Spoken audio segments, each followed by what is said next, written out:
Next up, everybody, is Lisa R. from Capital Title. How you doing, Lisa? I'm doing great. How are you, Larry? Good, thank you. So, a lot of us out there have started to hear the term over the last 12 months, a hybrid closing. What the heck's a hybrid e-closing? Well, hybrid closing is where part of the documentation is signed online we use DocuSign. And then the other part of the closing is actually done in person, and it's ink signed and notarized in person. That's pretty much it in a nutshell. Okay. All right. So what it does, we're trying to reduce FaceTime and any exposure, and trying to keep everybody as safe as possible. So what I'm hearing you say is that it reduces the face-to-face time potentially with a closer or other folks in the closing room. Correct. In fact, this last year, spring, summer, when the pandemic was at its highest, we had a lot of people who were very hesitant to come into closing rooms. So we were doing a lot of what we call curbside closings, where people are actually in their car and the closer's outside their car. And I can tell you, I did some of those here when the closers were hard to find, and the wind's blowing, it's raining, and being able to do a hybrid closing not only helped the closer, but it also helped the client as well. So they were able to have that, like you said, minimum amount of time face to face or window to window. Yeah, that's great. So, being with John Adams Mortgage, we work extremely closely with Capital Title, and you guys have been incredible during the whole pandemic part of things and transitioning. One of the things that we really worked hard on with Capital was how to prepare buyers for a hybrid closing. What does Capital Title do to help prepare and get ready for that hybrid closing? Well, we get all the documents ready. We work with John Adams and Front Street very closely, making sure that all the documents are tagged correctly for the client to sign via DocuSign. And it's really important that the documents are electronically signed before we get to the other part of the closing where it's in person. So we're able to check the portal to make sure whether or not documents have been signed. In our system, if it's a hybrid closing, there's actually a box that is checked. So the night before the closing, we have our quality control department. They actually reach out and call the customer to say, hey, just wanted to remind you, we need you to have your documents signed before your closing tomorrow. So we do a lot of different checks to make sure that everything's ready to go once they come into the office or wherever they're going to do their wet sign documents. That's great. And just for everybody's, just so everybody knows, the documents that are going to be e-signed, as Lisa said, have to be done the morning of or the day of the closing. And that portal is open to the buyers at 5 a.m. the day of the closing. So they can't do it a day or two beforehand. It has to be done the day of, and it opens up at 5 a.m. So just a little bit more. So Lisa, there might be some confusion out there on full e-closings, hybrid e-closings, but explain how sellers, because there's not a mortgage involved, how can sellers do a full e-closing? Well, sellers and cash buyers actually can do e-closings, full e-closing, and everything that they sign, once again, is going to be signed electronically. And we use DocuSign.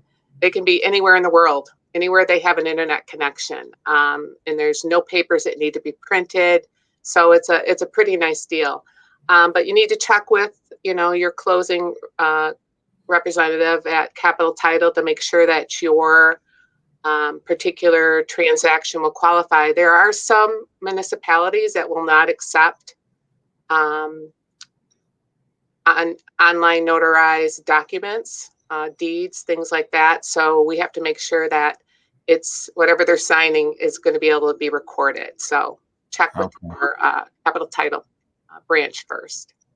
Great. And then, the pandemic obviously caused so many industries, including ours, to become very creative. And a lot of things were developed and moved ahead in time. So on the screen, you talked about curbside a little bit. We talked about eSign a little bit. What's a RIN, a RIN, an Avon? Can you talk about those and Sure. what those mean? Well, we talked about the e-closing, which is actually RON. It's remote online notary. So everything is done online in front of, you actually will agree to have a video on and audio on. We actually do a recording that we have to keep for a certain number of time, just for our notary laws that, we used to keep a book, a ledger of the people that we actually were notarizing their signature. So this is a way for us to keep track if it ever comes back that we need to prove it. So that is, we actually use Microsoft Teams for our remote online notary sessions. And it's very similar to what we call Avon, which is audio-visual online notary. Except for Avon, they actually have documents in front of them and they're ink signing them while the notary is observing it. Uh-huh. And they send those documents back to the person who witnessed their signature, and the notary wet signs and puts their seal on the documents. So the Avon is done online, but you're using a pen to sign, whereas the e-closing or RON is done online and you're actually signing online. Got it. And then the new traditional, that's going into a closing room. Our president, Tom Lico, was, I think, at the forefront of getting those, what we used to call sneeze guards over salad bars, and found a company that could manufacture them for the use on a closing table. And it was, it really helped a lot with people coming in and feeling comfortable that they are being protected and safe in a closing room situation. Yeah, that's so important. Even post-pandemic, it's going to feel good to work with Capital Title and know that everything's going to be done correctly and safely. So well done to you guys. Well, that concludes our show, everybody. I really appreciate Lisa and Dave and Eric joining us today to talk about HomeSuite and incentives and going into the spring market.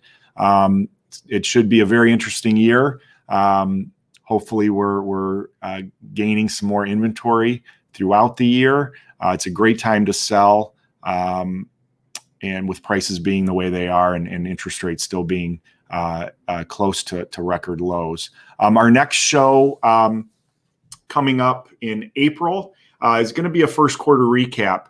I think between now and mid to end of April, we're going to have a really good idea of where we're heading from an economic standpoint, where interest rates are going to be going into the late spring, early summer time frame, and it should be a really good show. So we'll have a first quarter recap of what's going on. And thank you guys very much for listening in, and we'll talk to you soon. Bye-bye.